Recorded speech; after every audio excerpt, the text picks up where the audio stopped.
ক্ষমাই মহৎ ধর্ম। যে ক্ষমা করতে জানে সে ভালোবাসতেও জানে। মানুষকে ক্ষমা করতে শিখুন, তাহলে আত্মা হবে পরিশুদ্ধ আর মনটা হবে প্রফুল্ল। আসসালামু আলাইকুম। আশা করি আল্লাহ তাআলার অশেষ রহমতে আপনারা সবাই ভালো আছেন। আমরাও আলহামদুলিল্লাহ ভালো আছি। নতুন আরেকটি ভিডিও নিয়ে আপনাদের মাঝে চলে এলাম। আশা করি আজকের ভিডিওটা আপনাদের কাছে একটু হলে ভালো লাগবে।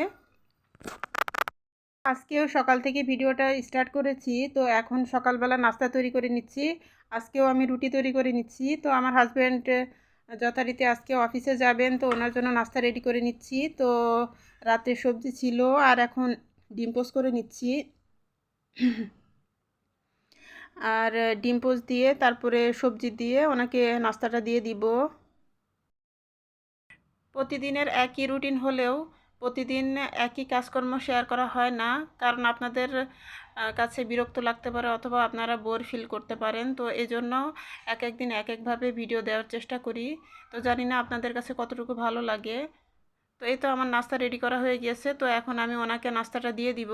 তো উনি নাস্তা করে অফিসে চলে যাবেন, আর আজকে ওনার অফিসে খাবার দিয়ে দিব। তো এই যে এখানে মাছ ভুনা করে নিয়েছি।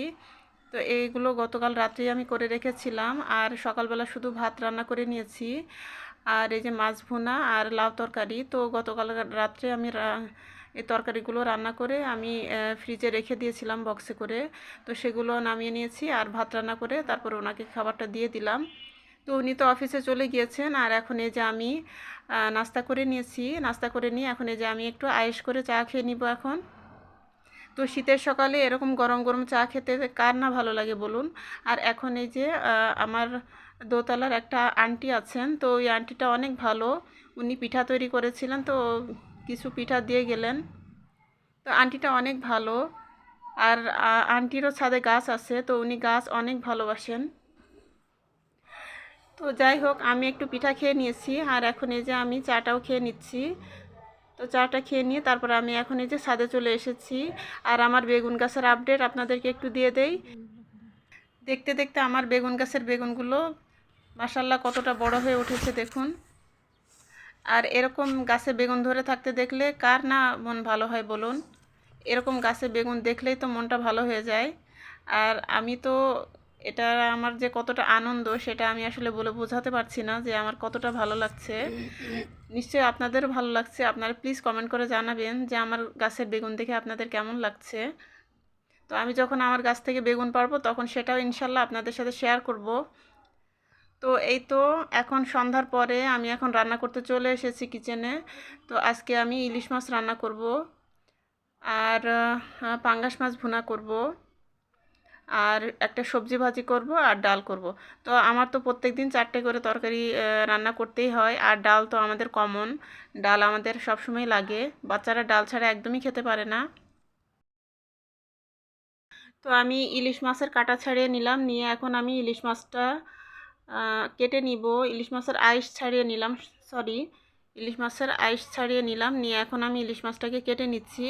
আর এই অংশগুলো আমার ছোট মেয়ে রেকর্ড করে দিয়েছে, কারণ ট্রাইপড সেট করা, তারপরে আমার কাছে কেন জানি ট্রাইপড সেট করাটা খুবই বিরক্তিকর লাগে। আর আমার কিচেনটা যেহেতু অনেক ছোট, তো ট্রাইপড সেট করলে আসা যাওয়া করতে গিয়ে খুবই সমস্যা হয়। তো আমি ট্রাইপড ছাড়া যতটুকু রেকর্ড করা যায় আমি সেভাবেই করি।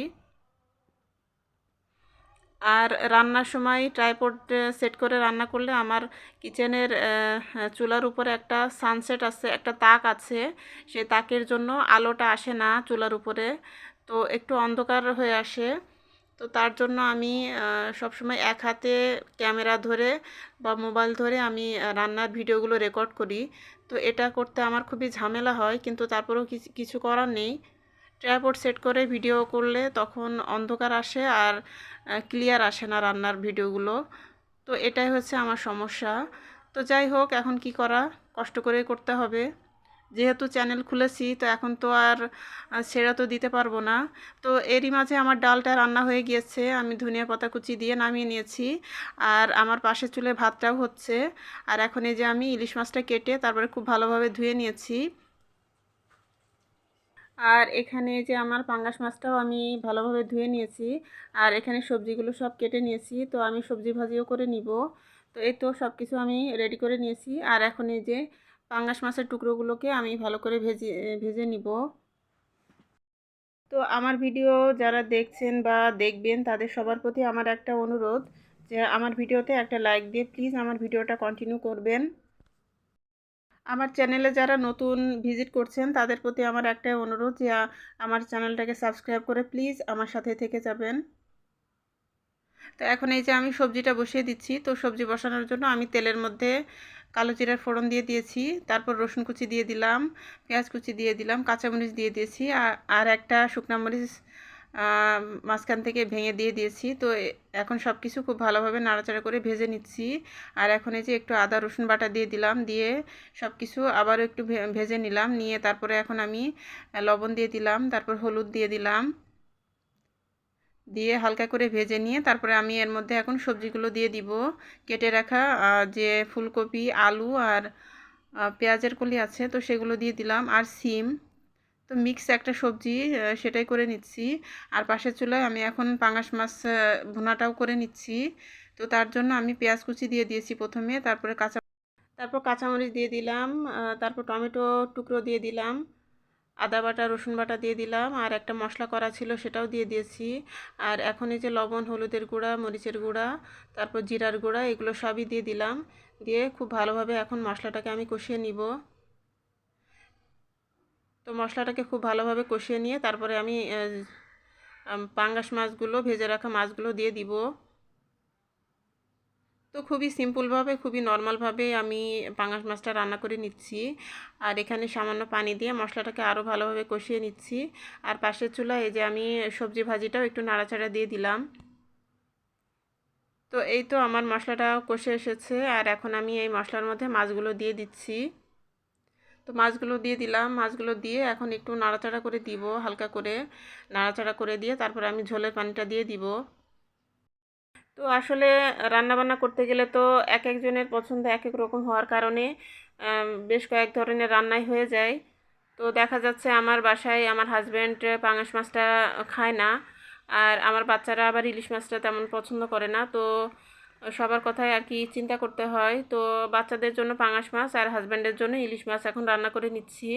তো আমি 2 টুকরো ইলিশ মাছ রান্না করে নিচ্ছি। তো আমার হাজব্যান্ডের 1 টুকরা আর আমার নিজের জন্য 1 টুকরা দিয়েছি। তো এই ইলিশ মাছটা সাইজে ছোট, কিন্তু তারপরেও কিন্তু এই ইলিশ মাছে অনেক তেল আছে। আর ইলিশ মাছের ভেতরে ডিম হয়ে গেলে কিন্তু সেই ইলিশ মাছে তেল থাকে না, আর খেতে কিন্তু অতটা মজা থাকে না। কিন্তু এই ইলিশ মাছগুলো ছোট হলেও এর মধ্যে কোনো ডিম হয়নি, আর এই ইলিশ মাছে অনেক তেল আছে, খেতে কিন্তু খুবই মজার। তো এই তো আমার রান্নাবান্না সব শেষ হয়ে গিয়েছে, এখন আমি টেবিলে খাবারটাও দিয়ে দিয়েছি। তো এই তো ইলিশ মাছ ভুনা, তারপরে পাঙাশ মাছের ঝোল, আর সবজি ভাজি আর ডাল। তো এই আমাদের রাতের খাবার দাবার। তো এখন আমরা খাওয়া দাওয়া করে নিব। তো আজকের ভিডিওতে এতটুকুই ছিল। তো আমার ভিডিও যদি আপনাদের কাছে ভালো লাগে তো প্লিজ আমার ভিডিওতে একটা লাইক দিয়ে দিবেন, আর আমার চ্যানেলটাকে প্লিজ সাবস্ক্রাইব করবেন। তো আজকের মতো এখান থেকেই বিদায়। আল্লাহ হাফেজ, আসসালামু আলাইকুম।